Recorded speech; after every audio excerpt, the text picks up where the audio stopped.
Okay, everybody. Hey, my name is Christopher Velona. Welcome to the show, a man's journey, and I'm with my co-host. Secondhand Steve, welcome.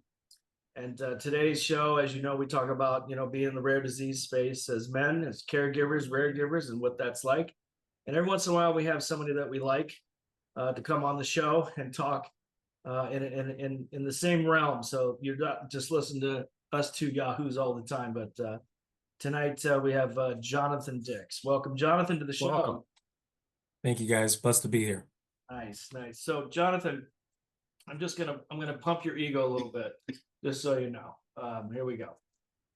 So our guest tonight is a devoted husband, father of three, and a rare disease advocate whose life was forever changed when his daughter was diagnosed with cystinosis, which is a rare, progressive, and life-threatening genetic lysosomal transport disorder. Navigating her diagnosis and care opened up his eyes to the isolation, complexity, and emotional weight that families carry in the rare disease world. I was going to say something like no, but it also became the catalyst for his deep involvement in this advocacy.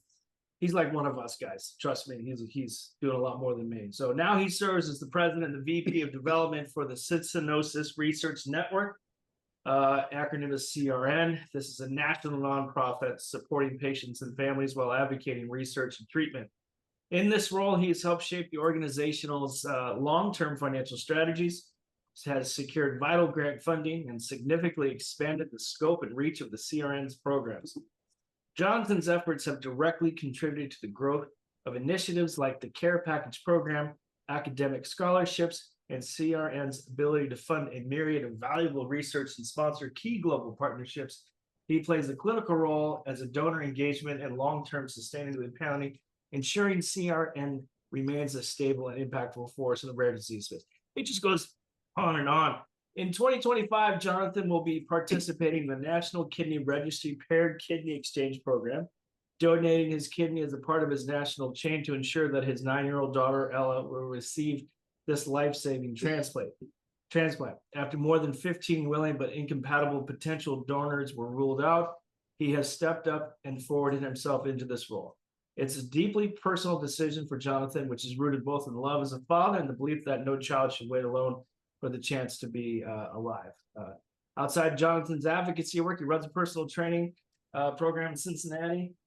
I'm catching you, buddy. That's right. And the background in healthcare and wellness program, whether he's training clients or advocating on Capitol Hill or walking hand in hand with his wife with 3 children through the hardest moments of parenting, Jonathan brings the resilience, humility, and a deep commitment to building a better path for rare families. He's honored to be here tonight. We're honored to have him here tonight. So, Jonathan, it's just so incredibly great to see you. I haven't seen this kid in a couple of years. I first met Jonathan on a men's retreat sponsored by Rare Givers Global. Thank you, Crystal, for putting us guys together. And so we remain friends online. It's hard to get out to see you. It's hard for Jonathan to get to see me. I live in Los Angeles. So, Jonathan, welcome to the show. We appreciate you having you here. So tell us what's going on, brother. Yeah, man, Chris and Steve, it's so wonderful to be here. I think, as you guys know, every day, kind of brings something new to the journey. But as men, we're kind of told that we need to get out there in front of it and take the slings and arrows and move forward. And so that's what we do, right? We move forward. We lean in. Forging ahead, knowing that it's not always going to be this hard. I really honor that path. I never asked for an easy life, just one that was, rich with connection and incredible moments. And to be honest with you, I'm blessed to have that in spades. So as a consequence, I live in the present. I live in the now. I try not to think about the past all that much. You drive your car watching the rearview mirror, you're going to crash. If you're worried about the future, you're not here in the present. And so, I try to wake up every day with the intention to do the best I can in this moment and honoring the fact that, when I come up short or even when I do better than expected, it's enough. And so it's not something, it's not a life that I expected when I had children. But it's a role that I welcome, being a father, being the one that kind of goes out into the world and makes his way for the people that depend on him every single day. And that's really the catalyst that gets me up and gets me moving forward, are these incredible three little people that depend on me for everything, and my wonderful wife who has put so much trust and faith in me to be able to, perform this role. One thing I found is it's never enough. No matter what we do, there's that feeling inside of I can do more. And it's what we have to deal with. And we want to do more, but we're limited because of just how we are and who we are. And but the point is that we do everything we can with what we have, and to bring comfort to our family, to bring comfort to the individual, to help them as much as we can, to make their time as nice as possible. It's wonderful to meet the man behind all those words Chris read at the very beginning. And something like this shapes us, it hones us, it makes us who we are and who you are right now. And you must have learned some huge lessons on this path, on this journey that you're on right now. What are some of the bigger ones that might be able to help others, that maybe this might be their future, they didn't even realize it, or they're in it now? Yeah, very, very well said, Steve. I think that, it's honoring the fact that Rome wasn't built in a day. I sometimes, struggle with this idea that I have to get everything right immediately. And for a long time, um, I probably raised up my failures more than I should have, and didn't give myself enough credit for the things that, I was doing well with. I come with a background as a clinician, and so I was an emergency department nurse for about 5 years, working in a super busy level 1 trauma center in Cincinnati, and then concurrently with that was getting my master's as a nurse practitioner as well. And at that time, Eleanor was misdiagnosed, and so in the rare disease space, it's understood that it's a diagnostic odyssey. It really is. Very Oftentimes, it takes about 6 to 10 years to get a correct diagnosis, and so I Jonathan, I'm lived. gonna interrupt you because I want the viewership to know yet you have multiple children. So can you Yeah. tell us the ages of the children and which one is actually the one that's suffering from cystinosis? Oh yeah, man, I love talking to my kids. Absolutely. So I've got three of these little ones. So Eleanor is 9 years old, and to backtrack, infantile nephropathic cystinosis is it's the worst form of cystinosis you can have, and it's autosomal recessive. And so there was a 25% chance that all my kids could have been born with the pathogenic variant that Eleanor has. My middle child, Finn is 6 years old, and he was born free and clear. And so he had that 25% chance of not being a carrier and not presenting with any pathogenesis.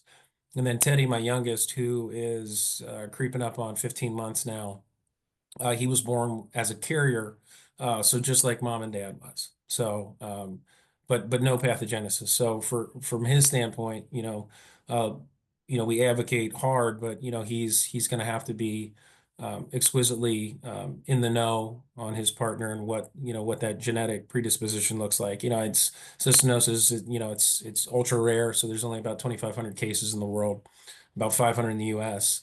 But it's not that rare. We got it. So, but to get back to what I was talking about, as far as some of the lessons learned, there was a lot of shame and guilt that I carried for a long time, in that I didn't see this coming. I didn't catch this. From a clinical standpoint, I just never saw it as a kidney issue. She presented with one symptom, and it was failure to thrive, and that was just kind of thrust in our face all the time. Like, why aren't you feeding your kid enough? Why isn't she growing? And this was a kiddo that was in metabolic acidosis because her kidneys were failing, because of this electrolyte imbalance that all children that are born with this inherently have. And, you know, I wrestled with that a lot. I had a ton of shame and really put a lot of that on me. And I mean, it was killing our relationship with my wife and I. You know, I couldn't face myself in the mirror, you know, and you know, if you don't love the person in the mirror, I mean, how can you do anything for anybody else, you know? And that was one of those lessons I had to understand, is that I had to give myself some grace. I had to forgive myself, and I had to realize that um, you know, it's not about getting it right. It's about like what you do when you figure out the path to walk. What's the right way, and then what do you do moving forward? Play the Um, hand you're dealt, right? yeah, absolutely, right. This is what I've got, and so, you know, I think the lessons that I really learned was giving myself that grace and forgiving myself, but then also just controlling exquisitely well the stuff that I can control, and everything else, you know, it's okay. You know, I don't have to have all the answers, and I recognize that more than ever now. You know, there's just some really stark stats about, you know, families and trying to keep a marriage together. I mean, with able-bodied children and everybody doing fine, keeping a marriage together is work. It's a lot of work. It's Yeah. one of the hardest jobs I've ever had. Yeah. And but you factor in, you know, a very, very sick child, um, you know, that those stats can be very staggering on keeping a family strong. And, you know, I was obsessed over making sure that that worked. And there were times where Shirley and I, my wife, were in some really, really dark territory. And, you know, it's just a blessing. And honestly, just through the grace of God that we were able to get through a lot of this stuff. I think we all, both of us internally, had to forgive ourselves and each other for a lot of things, you know. And you know, the way out is not running away from the storm. I think that's probably the last lesson, is like you can't run away from this stuff. You run away from the storm, it's going to be following you forever. And so, you know, what do? You know, you turn headlong right into it. You know, you batten down the hatches, you put the sails down, and you throttle that thing, and you get through it. It's the fastest way through. And is it saying that it's going to be an easy journey? No. You know, I mean, like your ship's taking on water, there's holes everywhere, but that's the way to get through. But And you didn't abandon the ship. And no, that's where, no, you and know, and I at mean, one point you were faced with, that was an option. That's always an option for us men, you know, to be able to just turn tail and run, and to be able to, like you said, just go into it. It's amazing. You're actually one of the lucky ones that actually are still married in this yeah, construct of horrible, horrible daily activities to watch you know, your child go through this suffering. Um, I didn't survive it. As you know, I'm divorced. So it's difficulty. That other parent lives in another state, so there's really no um that much of interaction, I guess is a great word for it. Right. So And these kids need their parents. yeah, kudos yeah. to you, Jonathan, for sticking it out. You're a better man than me. What I want to know is, you know, as I'm reading this bio, and I know that we were talking a couple years ago at this retreat, and you were telling me that you were looking for a donor match to save your daughter. And so through the last 24 to 28 months, there's been nothing good that was a match. And now you're going to give your organ to your daughter. Is that what I'm correctly hearing? So, very close. So I'm not a match for Eleanor. So Oh, you know, first and foremost, I knew that I wouldn't be a match. I'm not an ABO match. So I'm B positive, and L is an A subtype. all So, right. um, so what I'm doing is there's a program through the National Kidney Registry. A swap. Exactly, right. And so what you can do is essentially, there's a network in the US of teaching hospitals that align with the National Kidney Registry. And so they have a battery of suitable, tested, healthy individuals that are ready and willing to donate. And then through, you know, the power of a really slick AI algorithm, the minute that I go live and I'm deemed suitable, that algorithm goes to work and finds not only the perfect blood type match, but then also, the more important, it's the HLA which is the human leukocyte antigen, and that's essentially just the propensity of rejection of the organ. And so you try to find the best possible match there. And so, yeah, there was about 15, probably 15 plus. We had always thought that in our community that we would have somebody that would be able to step up and get this done for us because I couldn't. But what I've learned is that um, it's a really, really hard process to get through this whole thing. It's been about 4 months of just intense testing. I had to go through all kinds of psychosocial assessments. I had to prove to them that I wasn't getting paid by anybody, that this was, done under, my own volition. I had to go through a gamma scan, kidney ultrasounds, CT scans. They took more blood than I thought I even had in my body, just over and over. I actually just got finished with a dermatology scan or a dermatology. I didn't even think that was a thing, but they were like, well, you got to make sure you got to prove you don't have melanoma or cancer or something like that. So I just went through that. And then this weekend I had a 24-hour blood pressure monitor that runs every 20 minutes for 24 hours. So, just trying to stay calm and in the groove. But that's, it was very eye-opening for me that you got to be really healthy to do this. Um, and not everybody can do it. We had Most people are worried about the traffic. I'm not yeah, making enough money, Yeah. except all the usual problems that overwhelm people. But in this world, the pettiness goes away. ah, There's no shallow end in this pool. So I just want to understand because are you saying that in order for your daughter to get a transplant, you're going to put up your clean organ for another donor as a swap? yeah. So what we're gonna do is my kidney's gonna go to God willing, my kidney will go to another child that is in a similar situation as Eleanor. Um, Can that be done with and an adult kidney to a child? This I'm Yeah, not familiar with. yeah. So they explained this to me, 6 years back. I remember Dr. Hooper, who's this incredible pediatric nephrologist in Cincy Children's, and Eleanor at that point in time was 3 years old and wasn't even cracking 20 pounds. And I mean, she was so small, we were weighing her on a postage scale, and it was really like grams every day, just trying to get her to put on weight. And he said, John, the only parameters that need to be there for these kids to get an adult kidney is that they have to be at least 20 pounds.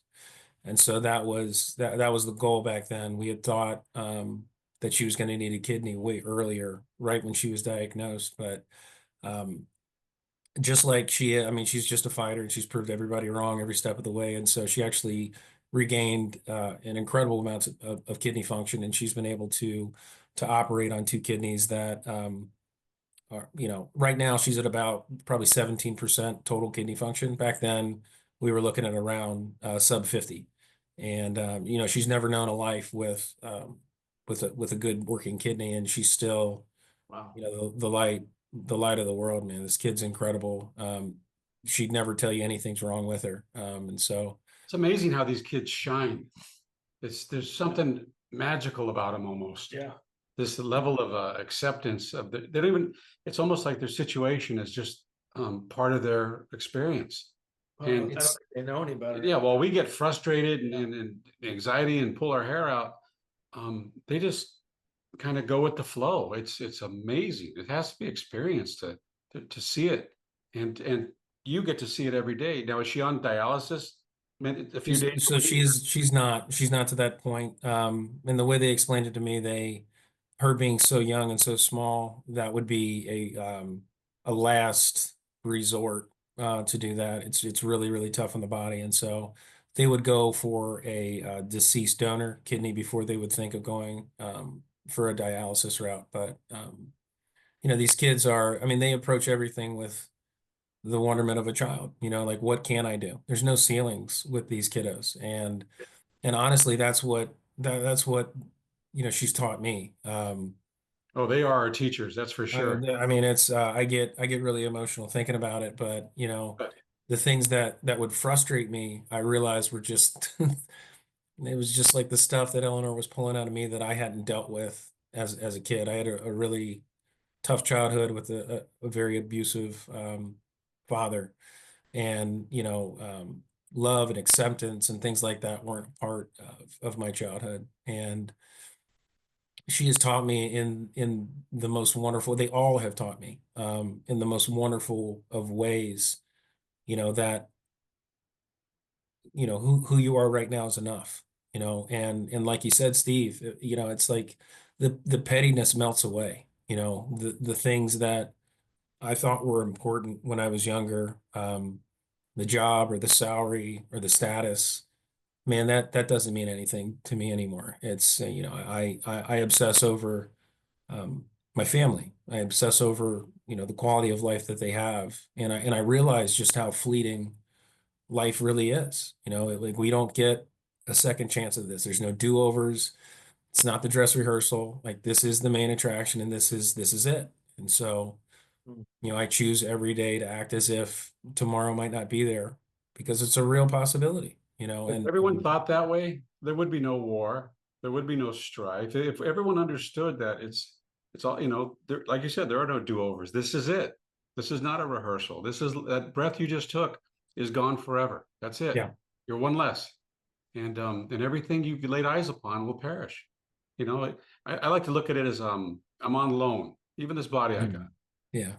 And my job is to maintain it and take care of it and take care of those around me. Yeah. Right? And the only way I learned that was through suffering. It's Yeah. to be the great teacher. I learned more in the lifeboat than I do in the ship. Yeah, you're No, still that's suffering, though, yeah. You're still suffering. How's the dentist?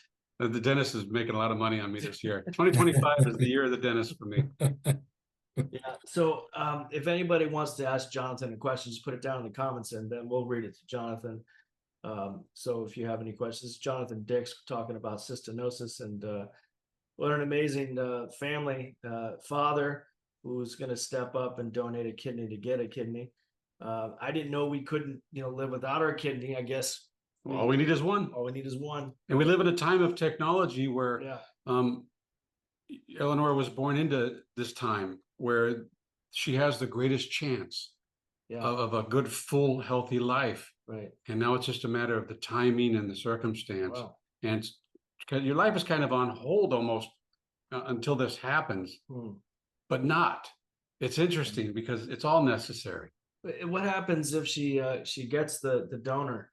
Is she going to live a normal life, or is there going to be challenges with that as well? So yeah, so I mean, with cystinosis in this particular form, the infantile nephropathic, the kidney transplant is just fixing one aspect of the disease process. And so cystinosis is a lysosomal genetic lysosomal transport disorder. And so there's a myriad of different ones. It just depends on where the nonsense mutation is on the genetic code. And so for her, and everybody in this aggregate, there's a transporter protein that's not working correctly. And so the lysosomes, which are like the trash compactors of the cells, they don't clean out an amino acid, particularly it's called cysteine. Same thing Sebi has, Chris's son. Exactly. Yeah. So yeah, Batten, there's a lot of diseases that Familiarity, we don't like it. yeah, right. And so but there's never been a better time for hope. We just I'm blessed that I get to be at the forefront of a lot of the science that's happening right now. And we just found out through a lot of work and letters to the FDA and impact statements and needs assessments that the next phase of a curative lentiviral therapy, a stem cell transplant, is now being pushed forward for pediatrics. And so it's going to be opened up for children age 2 to 6. And that And wouldn't happen if it weren't for advocates like yourself pushing, our representatives to do something, to bring awareness to it. And thank you for that. Bring the money. Yeah, I mean, bring the it folks. is. I mean, it's awareness, it's advocacy, it's the financial aspect. Um, I'm using all the tools that God gave me in a way that I think helps this community as best as I can. And I mean, there's a real possibility that we could see cystinosis become, disease of the past. But, I preach to our community as president that we can't wait around for a cure. We have to do That's the right. right things right now. And so for these kiddos, for these adults, what it means is there's a nutritional aspect, there's medications that just have to be on all the time.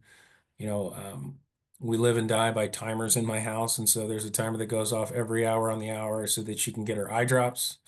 So she gets eye drops every hour that she's awake. This She's could be on this could be my brother. She's got a GJ tube, so Yeah. she gets smoothies that are pushed through there to help nutrition from that standpoint. A lot of these kids have, Now, Eleanor's um, 9 years old now. yeah, 9 years old. What does Yeah. she weigh now? Oh, she's cracking like 55 pounds. So Nice. she's doing great. And that's part of the reason why the kidney dysfunction has advanced so quickly now, because the kidneys were never going to get any better. And Yeah. so you think about, poor kidneys with, this small little thing at 20, 25 pounds. The stress really isn't there, but you double that size, you double the waste products, you double the effect on the kidneys, and then all of a sudden it becomes more apparent that they're just not working as well as they need to be. So it's a double-edged sword.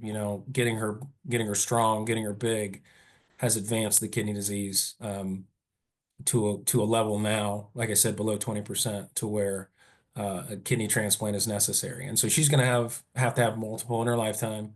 Like I said, it's not curative. It just cures one aspect called the Fanconi syndrome, and that's just essentially they're born without functioning proximal tubules in the kidneys, and that part is just like when everybody else urinates, they pick back up the sodium, the chloride, the potassium. They pick that back up. The kidneys are an incredibly smart and nuanced organ that really push a lot of pretty much every hormonal process in the body. And so when they're not working, everything is kind of out of whack there. So that when she goes to the bathroom, she's depleting herself every time. And so the kids are on electrolyte replacement therapy, in addition to the meds to reduce the cysteine in the body. And so, I mean, we're so blessed. I mean, like, let's be honest, in the US, there's anywhere between 7,000 and 10,000 distinct rare diseases, that afflict over 30 million Americans. And so when you look at those numbers, we're not as rare as we think, and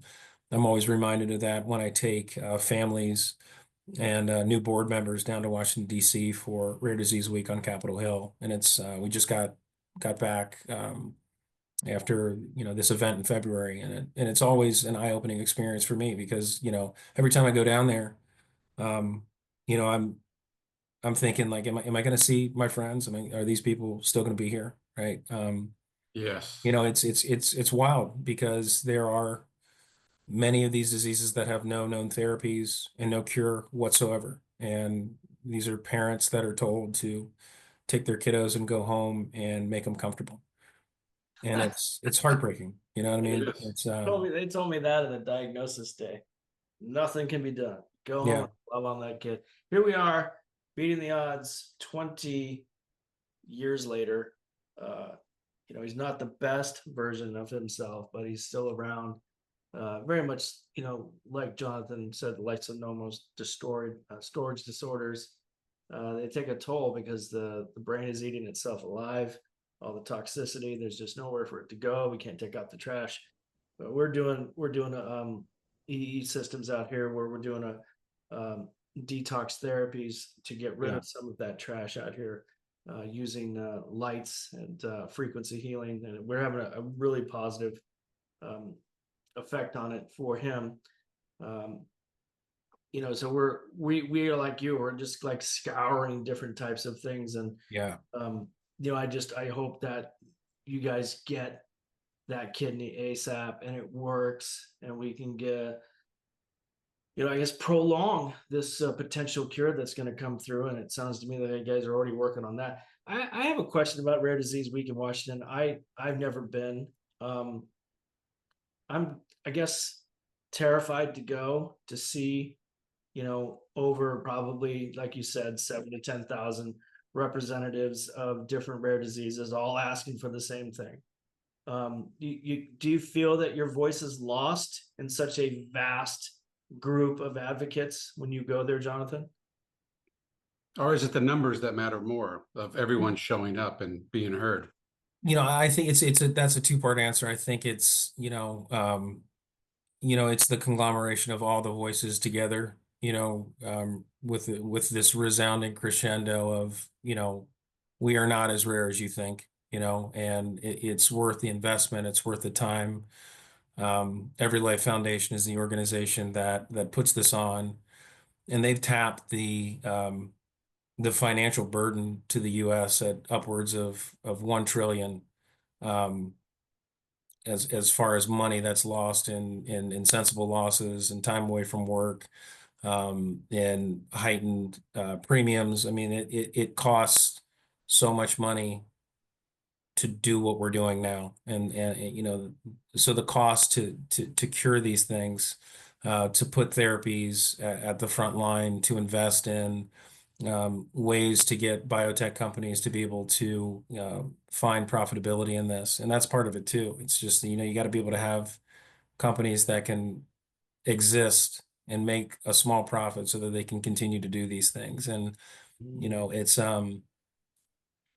it's the biggest takeaway from it is that, it's really not about being on Capitol Hill. It's actually about what you're doing in your state. And so you take that ground swelling and that hope that's there, and you go back to your, hopefully in your state that has a rare disease council, and you fight like heck all the time, and you make your voice heard, and you do those things knowing that real change doesn't really happen in Washington. It really happens at the state level.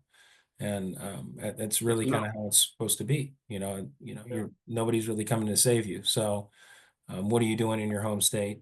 What are you doing to be the change that you want to see? And every year we have curated asks that are a little bit different, but a lot of it centers on patient-focused drug data, making sure that the manufacturers and the biotech firms understand that they need to actually be going back to the rare disease organizations and the aggregate that they say that they're trying to help, and make sure that the medication that they're actually putting out is actually going to do that. And for a long time, that's not how it was. And so we just try to get Capitol Hill, our congressmen and our senators, to understand that it's worth the fight, and absolutely.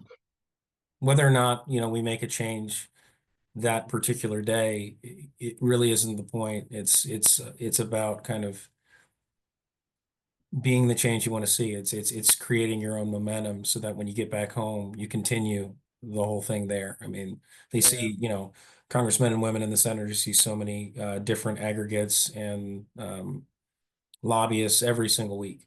And, I always say, it's my job to keep that momentum going when I get home. And so I'm always in their ears, um, hoping for change and doing, controlling what I can, which is my voice in the pen. So, I know that I was really headstrong in California for Batten disease, right? And with the BDSRA in my back pocket, pushing me and teaching me and stuff like that, we went forged through California, where we have an awareness day. We had senators backing us and stuff like that, all the way to where we got noticed to where Big Pharma wanted to take us on. And at the end of 18 months of silence, after they promised the world, they said there was no profitability in Batten Right. disease. There's too few of us. And with Sebastian's condition, he's the only one recorded currently with a split gene mutation of the CNL8. They said there's nothing we can do for him either, which made me extremely upset. And I kind of went on this rant for about 2 years, maybe plus, bad mouthing Big Pharma and organizations, because it all came down to profitability, which I understand. You need money to make money. I don't. But I don't think it's right. I don't agree with it, but I understand it. When you're thrust in this situation, you're a successful businessman, you understand, and then you have children, and then you have this situation that comes up, which is just completely different than anything else you've ever gone through. So you had to go through this entirely different schooling and this process. And as Steve would say, that once you find out the truth, it's pretty really, how'd you say, it's very scary, and it's almost intolerable, because you don't, there's nowhere to go. Right. So when you say that you come down the hill with all that, momentum, right, from Capitol Hill, and it keeps you going. How do you do that, Jonathan? Because I'm tired. I'm still advocating here in the state. We do small little things like, oh yeah, we got one coming up right, in April 26th, the Rare Stairs Challenge benefiting Project Sebastian. Project Sebastian is no longer really raising money for cures or treatments for Sebastian. We're actually raising support systems for all rare disease families, much like yours, doing stuff like tonight, getting other advocacy groups on there and sharing your thoughts and feelings. But I don't know if you meant, I'm just exhausted. I'm exhausted trying to get attention. I'm exhausted trying to get some money. I'm upset when people who are worth $5-6 trillion who are saying, yeah, there's just no money in it, and it makes me a miserable human being at times. I mean, today, I had a tantrum today over nothing. Literally lost my mind over nothing. And all I was doing was writing an email connecting a guy from Israel to the BDSRA in Canada and in Ohio about getting him some resources in Israel. And once I hit send, I just lost my mind. I'm just venting. We have to put people before obscene profits. We have to find a different way to do this. And it's because of individuals like yourself. That's the only way this is really going to happen. Don't forget me. And like yourself. Thank you. Way to make it about you. Yeah, it is the definition of a marathon. And, there are days where I feel like I'm the hammer and I'm nailing everything, knocking it out of the park. But then there's also days where I feel like, the broadhead and I'm just getting nailed. I'm getting smacked over the head, and, for me, I think I fall back into the idea of the things that I do matter, right? The things that I'm doing every day matter. And so what are those things? And Chris, I would challenge anybody to be doing more than what you're doing for your son right now. Having an N of one, and working. And when I got out to the Santa Ana Mountains out there in Orange County, I was going through some stuff. I was going through a lot of mental anguish and turmoil.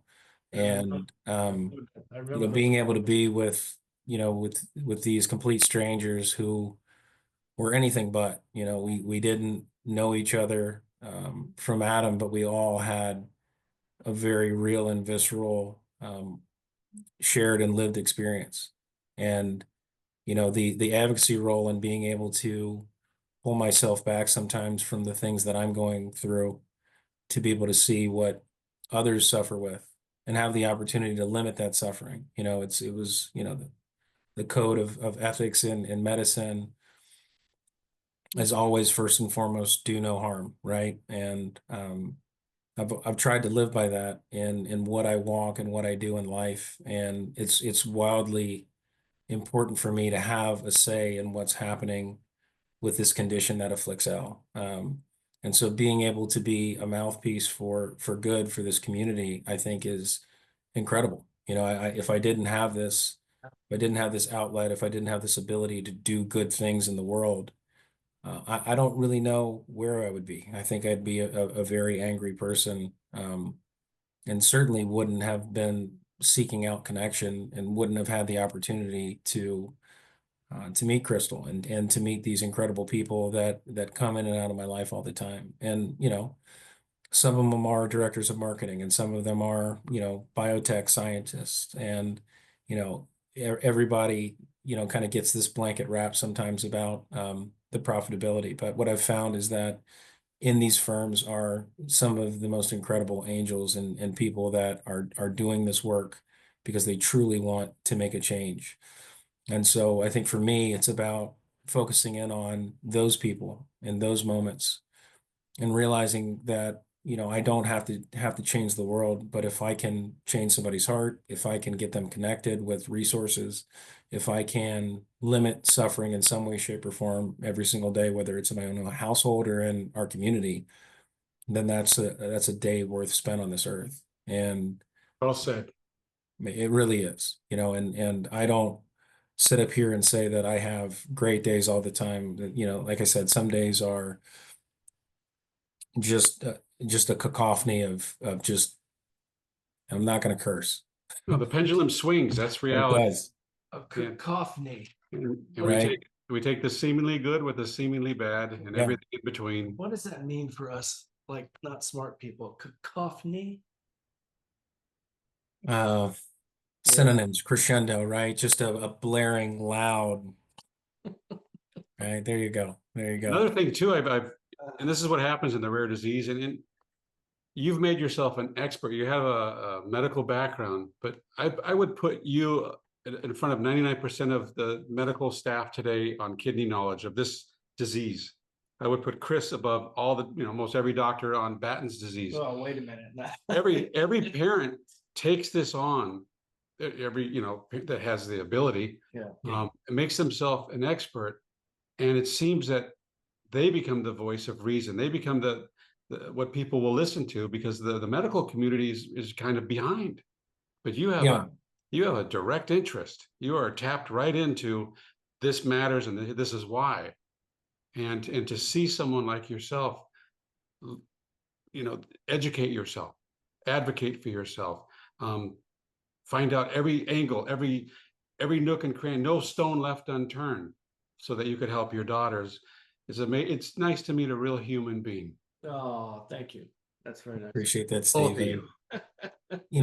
I think it's also important that when you find those clinicians that mirror that same, Oh, there's some good people out you know what I mean? Like Outstanding. the good ones when you find them, and they're the ones that instead of saying I don't know, period, it's an I don't know, comma, but I'm gonna find out, and that's all we want. That's his favorite sentence to hear as a rebuttal to any of his questions. And he falls in love with those people because he says, those are the people I want to learn from. Yeah. Yeah. I mean, and those are the incredible clinicians that have come in and out of our life, that are obsessively, basically body investigators. Like, they have to learn more. They have to know. And They're still that's, teachable. Yeah, they still want to yeah. educate themselves. And they listen, and the really, really good ones are the ones that realize that this is not marching orders. I'm telling you, and you listen, and this is just how it is. It's this partnership, and they realize that they can be taught something too. And we're blessed in our community to have some really incredible docs that are all over the country, with the NIH, all walks of life, all over the globe. We have our family conference coming up in Grand Rapids, Michigan, coming up in July, and it's a wonderful time. I remember back to 2018 in Philadelphia when I went to my first conference. Nobody paid for me to be there. We had to find our own way. I can remember we were on the turnpike coming in, and Eleanor was literally just sitting on the toilet in the middle of this rented van that we had, because she's got to drink copious amounts of water, and she's over here taking a leak on the highway, and we're just like this. We'd only been diagnosed for about 6 months, and I can remember getting in there and seeing these kiddos, running around and showing off their G tubes, and just knowing that we found our community, and then realizing that in that moment of those 3 days in Philadelphia, that I was sitting with the key opinion leaders of all cystinosis from all over the country, all over the world. And they all had one thing in mind, right? They were really, really good listeners. And it's as much of an event for them as it is for families and patients themselves, because the good ones always realize that it's an opportunity for them to learn, and the really, really good ones say that their practice has only gotten better by an attentive ear to what the patients are saying. They live it. We live it every single day. And it's those sessions where the panelists are up there, and then the parents have a chance to talk, and the patients have a chance to talk, and it's just incredible watching clinicians' eyes light up. Like, man, I never thought about it that way. Like, you're okay. That's absolutely right. You know, these nephrologists don't see a ton of kids with cystinosis. They're the top docs, but they might have 5 to 6 patients with cystinosis, and everybody else that they see are dealing with different forms of kidney dysfunction, you know, from different walks of life and different comorbidities. And so it might be a lot to ask for them to learn everything. And so the really, really great ones are the ones that say, like, well, I don't need to reinvent the wheel. You know, you guys are here living this every day, so let's let you talk for a second, and I'll listen. You know, and that's an incredible partnership when that happens. Doesn't always happen, but I've been blessed many times to have clinicians like that working on L's care. Wonderful. You know, if you are listening out there and you want to get a hold of anything that you can resonate with Jonathan, can you tell our viewers and our playback specialists, because they're going to, you know, play the tape back, how to get a hold of you if you're able to give any advice, or you know, if you want to do any shout outs to your program? Go ahead, sir. Yeah, I mean, it's you know, the best way to get in contact with me is at my nonprofit email. That's the quickest way, you know, to have a conversation started there, and that's at jdix@cystinosis.org. Could you spell that out, please? So cystinosis. So Yes. Dix, unfortunately, there's no X in there. So Okay. this one is JDICKS at cystinosis, and that's spelled CYSTINOSIS.org. Excellent. And what is the name of your foundation that you said you were a board member on earlier? So that's the Cystinosis Research Network. Okay, and you're a board member, Yeah. and do you guys have yearly events for your organization? That's Yeah. Yeah. And you can find all that information is on our website at www.cystinosis.org. It's all there. And it has up-to-date events and news. But every other year we fund a family conference. And so this is the year of the family conference. And then the off years, we're usually doing some sort of a scientific symposium. Our last one was last year at the New York Academy of Medicine.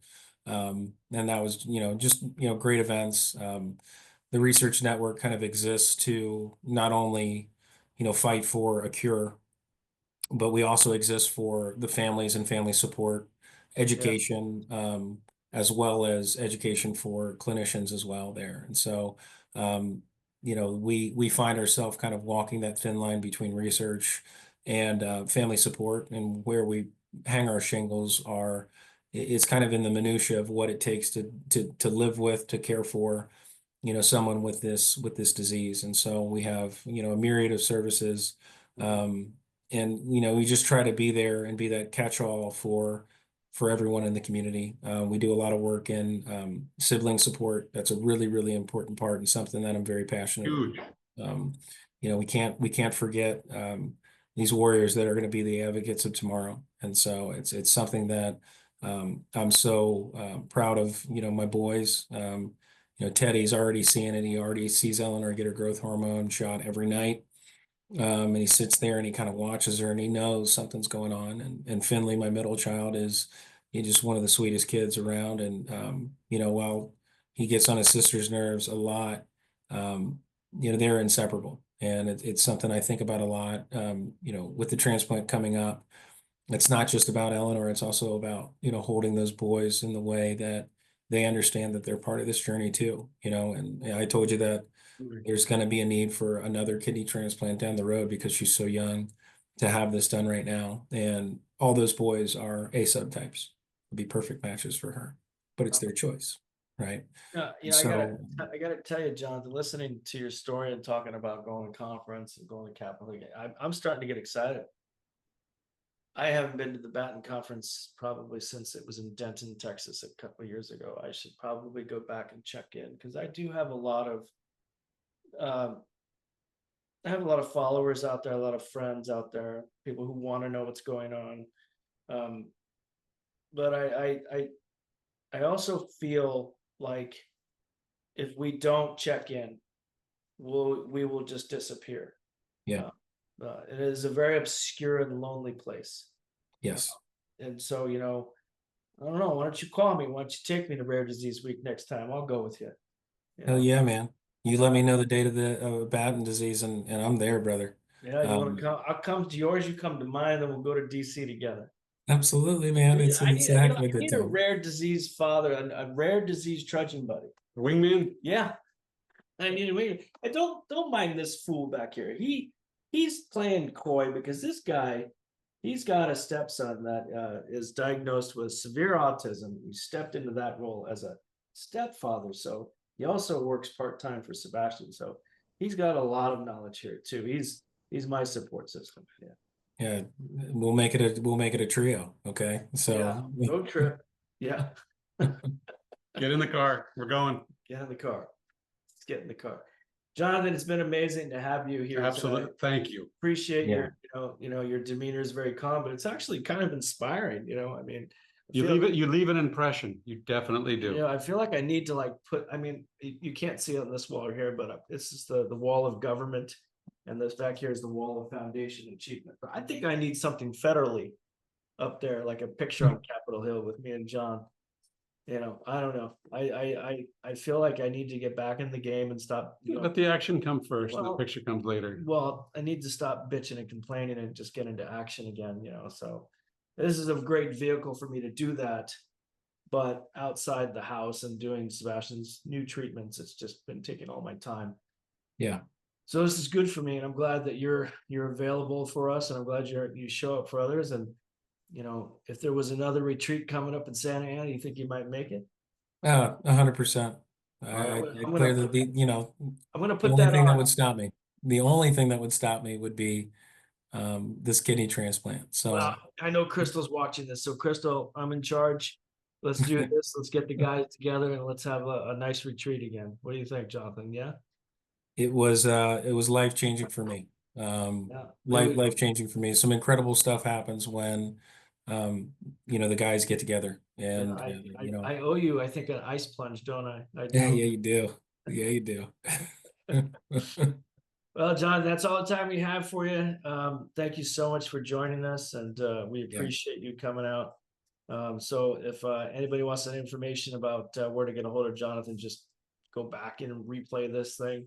I'll put them down in the comments, and if you guys want to reach out to us, if you have any questions for Steve and I, it's men@raregivers.global is the website, and reach out to us there.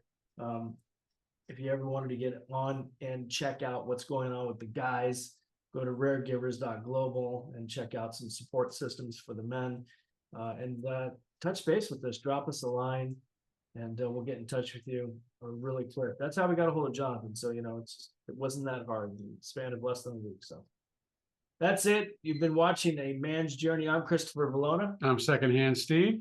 That's all we got for you. Thank you, Jonathan, for joining us. Until next Thank time, you, guys. be gentle with yourself.